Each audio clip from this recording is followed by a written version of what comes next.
Alright, so I'm about to put the key in to start up the car. Let's see what happens.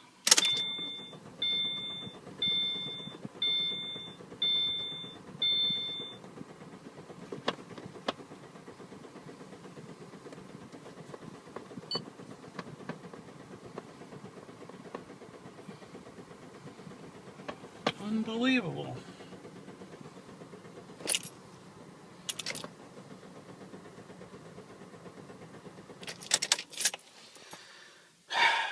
Frustrating.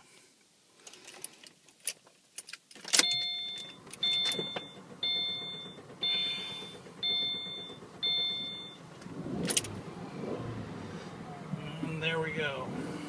But that ain't cool. At 411 miles. Just thought you should see what's going on.